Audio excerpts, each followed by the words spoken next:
Billions of us on planet Earth rely on oil every day, from the shoes we wear, the cars we drive, the food we eat, the medicine we take, the heat we crave. Its importance to the living race is as prominent as it's ever been. From the first British discovery of gas in the West Sole field in 1965 to the first British oil brought ashore in 1975, people were seeing an oil and gas bonanza. But things were set to change. Fast forward to the 1990s and the fluctuation of world oil prices was being felt with full effect while the supply chain remained unmoved. Shift to the turn of the century and production was increasing, but the seeds of decline were already being sown. If we don't make changes now, we are in danger of throwing away remaining value.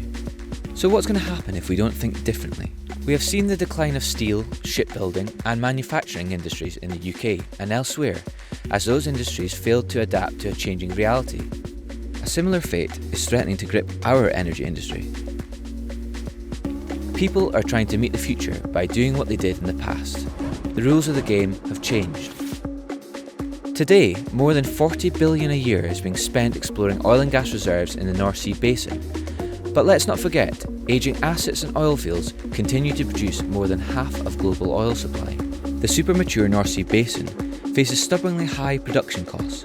Oil and gas is not running out, but we do need to think differently. Security of infrastructure and late life value optimization is achievable. So with all this uncertainty, how can we plan for the next 5 years, let alone the next 25 years? What are we at ABIS Holdings doing differently? Too often, people try to meet the future by doing what they did in the past. But today is a new day, the start of a new era. A culture has formed within the industry whereby late delivery of projects and budgets being exceeded is expected, but delivery is the greatest value. Speed, cost, and efficiency are key, and a dead end is not acceptable. Case study number 1. An oil and gas company came to us with a new business area they wanted to explore. We were approached by a major player in the decommissioning sector to look at how they could move from topsides and access the subsurface plug and abandonment business. How could they get there?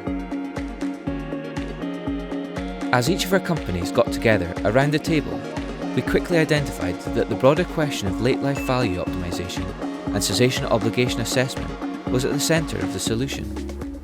We produced a business-based economic model capable of evaluating the key factors associated with late life asset management and used this to evaluate all available strategies, cost reductions and production improvements. Case study number 2. Fear is often a chord struck when the term shift change is mentioned. Why not provide an off-the-shelf proven solution, then change the game altogether? But it's about learning from mistakes rather than accepting what has gone before. A company came to us with the issue of poor and frustrating service request infrastructure. Their tired method and the staff that used it were beginning to wilt. They had to change the way they'd acted in the past. We analysed the way the business processed, operated, and where they aspired to be, and used this as the foundations of the solution. From this early research, our bespoke solution began to grow, allowing the customer greater efficiency, management and reporting than ever before. This planted further seeds in their thinking and saw the software evolve, offering opportunities to further areas of the business. Their exact words were, "I now cannot remember how we were able to operate without the new system." The point is, unless we understand the data, we can't create the information to design the solution. So we sit here today with our destiny in our hands. This is your chance to change the future. Do you sit waiting for those around you to make the first move? Or do you act now and make a change for the better? In which direction are you going?